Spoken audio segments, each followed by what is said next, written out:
There are several ways to solve this problem. We'll use Newton's second law, which means the first thing we'll need are free body diagrams. We'll draw one for mass 1, one for the hanging mass, mass 2, and one for the pulley. Three forces act on mass 1. Its weight is straight down, the normal force is straight up, and the tension, we'll call it T1, is directed to the right. On mass 2 there are two forces. Its weight is straight down, and tension from the other side of the pulley, call it T2, is directed straight up. We'll draw the pulley with size and shape because we'll be summing torques as well as summing forces. Its weight acts at the center of mass straight down. The top of the pulley is pulled to the left by tension T1, and the right side of the pulley is pulled down by tension T2. Two additional forces act on it, those from the axial, with horizontal and vertical components shown here. Now that we have the free body diagrams, we can write and populate Newton's second laws. For mass 1, we're interested in the horizontal component, so summing those forces gives us the horizontal component of mass times acceleration. For mass 2, we need to sum forces in the vertical, getting mass times that component of acceleration. For the pulley, we can sum forces horizontally and vertically. They each sum to 0 because the pulley is held in place. And we can sum torques about the axial, setting that equal to the moment of inertia I times the angular acceleration alpha. It's important in this problem to pay close attention to the signs. Each of the accelerations that appear in these equations are related to each other, and perhaps the easiest way to keep all the signs straight is to make the direction of motion consistent with the positive direction on each object. If mass 1 moves to the right, and we call it the positive direction, then mass 2 would move down. So for mass 2, we'll call down positive. That motion would turn the pulley clockwise, so we'll consider clockwise rotations to be positive for the pulley. Using the right-hand rule, that means torques into the screen would be positive.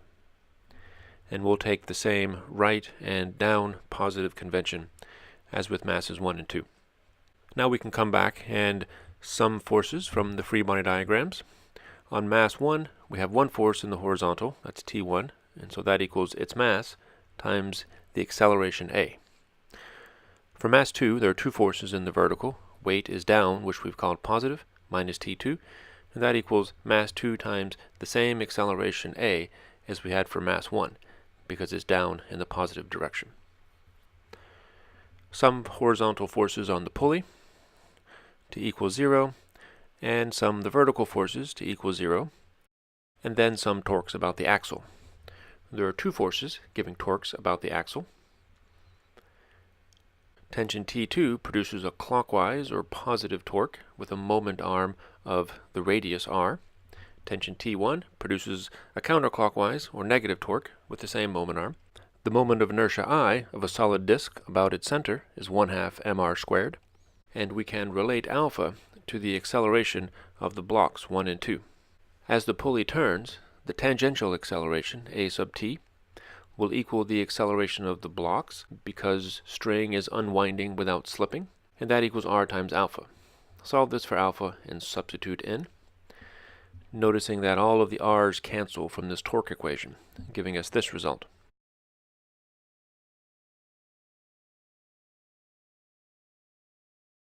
If we call these equations numbers 1, 2, and 3, we have three equations for three unknowns, tension 1, tension 2, and the acceleration. You can solve these in any way you like. Perhaps the easiest way is to simply add these three equations together. If you do that, notice that T1 and T2 cancel from the left-hand side, leaving just this term, and on the right we have the sum of all the terms. So we can solve this for the acceleration, getting this result. Substitute all the known values and calculate to find the acceleration is 2.72 meters per second squared. That's the acceleration of each block, the answer to part B. Now that we've run out of room, let me move that result up here, along with all of our equations from summing forces, and erase this so we have room to solve parts A and C. Part A asks for the tension on both sides of the pulley. We can find the tension on the left side of the pulley using the equation T1 equals M1 times A. Substitute numbers and calculate to find that tension is 32.6 newtons. The tension on the other side of the pulley can be found from the next equation.